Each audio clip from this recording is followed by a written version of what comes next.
Hello,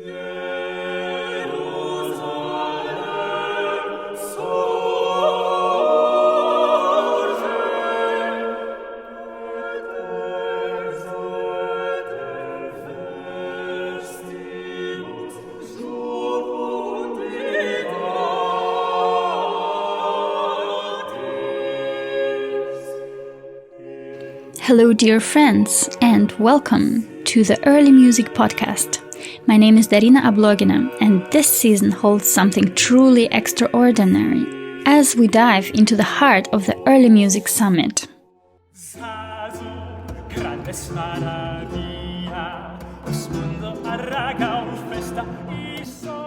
How can we embrace the bigger picture of research, education, performance, and creation?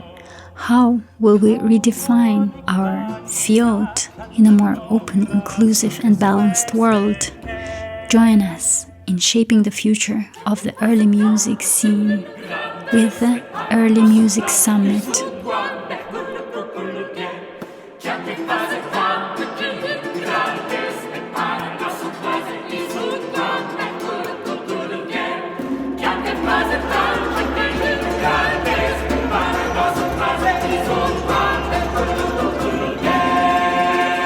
And today my guest is... My name is Tiago Simas Freire. I'm from Portugal, I'm from Lisbon, and I'm living in Lyon in France for 15 years now. So I did recorder masters and cornetto master, and I directly started a PhD studies in partnership with the University of Lyon and the University of Coimbra, because I was working specifically on manuscripts from the mid-17th century, which are in the archives of Coimbra's university. I try to be working on several ways, from practical music, from research, from philological reflection, and almost philosophical new ideas on how to approach this repertoire. How do you believe that the research, maybe that you are doing in general in early music, impacts the accessibility to a wider audience? How is it helpful for the audiences? One of the big differences between nowadays and this life in 16th and 17th centuries is that music was always new music. They were always producing new music. And of course they had repertoires and pieces and works that became kind of hits. We all know Suzanne Ajour, Fraise Gaillard, Mille Regrets, that we find them copied in dozens of sources. I don't know if I'm running away from the question. A bit. Yeah, but I was just thinking how it can help us to involve the audience also more into this research that we are doing. Because for people it's kind of maybe something unknown like Terra, incognita, and they have no idea about our work. Well, in this point of view, our role is also to be able to give to the audience new sounds that they don't know yet. And new sounds means new experiences. But I think that the research can bring to the audience new emotions, new repertoire, but also new approaches and new ways of leading and understanding these repertoires. So I just try to keep myself open-minded and give space to the source so that I can imagine new experiences to the audience. Research influences of that time that you are working with, that were influencing the market of their time, and how did it evolve and how did it change? One of the disciplines that's ethnomusicologists that make us discover that we can some way connect to what early sources describe. Namely the fluidity of the sound of a voice and how an ornament should be imperceptible. And this description of a fluid sound is coming back from Jérôme de Moravie till François Couperin. I believe that there are in some oral traditions from nowadays that are kept alive from many, many generations. We can still find this liquidity of the sound.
How do you combine both approaches, being a musician and musicologist at the same time? How do you find the way in your approach? Sometimes I don't know where the line between one and the other is. I mean, I'm going back and forward. I try to nourish my musical practice. My way is a straight line coming from the archives. The moment where I stop being a musicologist is the moment I put my foot on stage. But I am a musician all the time, meaning that when I'm in the archives, I'm always trying to question myself, but question the source, question the music. But the public, more than questions, they want answers. I mean, they want an artistic result. Could you share experience working on this project, Bridging Musical Heritage? Yeah, it's a new project where we are in collaboration with the University of Coimbra, but also with the University of Valladolid. In the 16th and 17th century, Portugal and Spain were one cultural unity. The musicians would circulate. We would always have some Portuguese being maestro de capella in Spain and vice versa.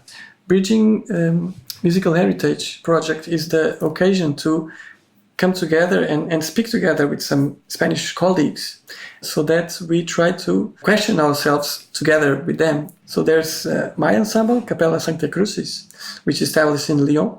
And there's a Portuguese ensemble, which is called O Bando de Soronil, which is directed by a colleague. For example, this morning I was in a meeting with the Coimbra and Valladolid colleagues. We are developing a project that we will create in 2024 in March. The final aim is to play polychoral music that has never been played. So we are editing this music. In Iberian Peninsula, we don't hear that much about music for three and four choirs, and it exists. Every time I make a new project, I want to record it and to leave it as an archive also for the future. I wanted to ask you also, in your work as a teacher and researcher, how do you encourage your students and scholars to explore new ways of researching and explore new repertoire niches?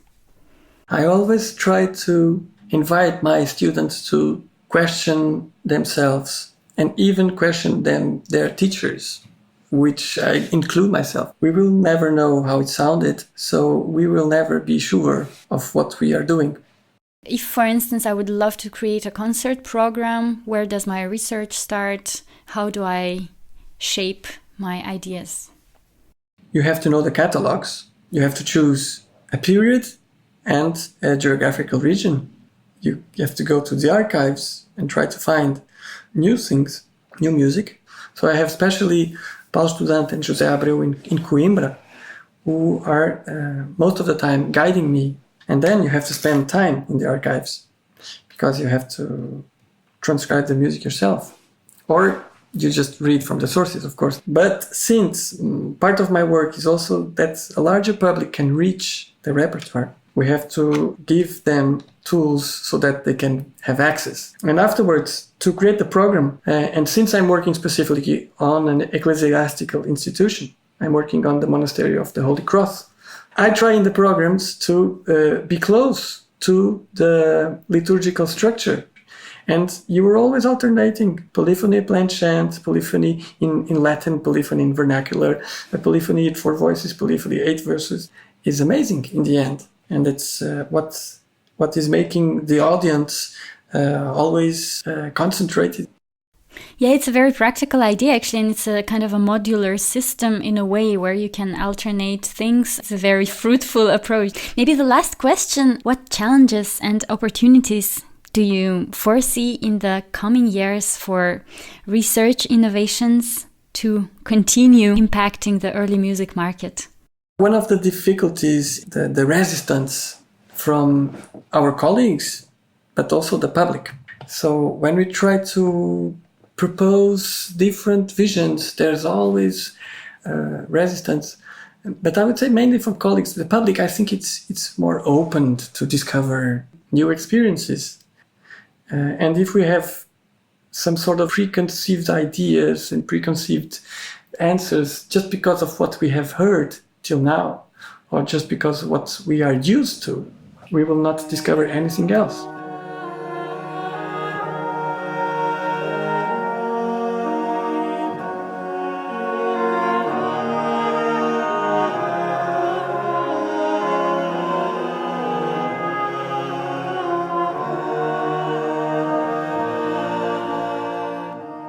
Thank you very much for this fascinating talk.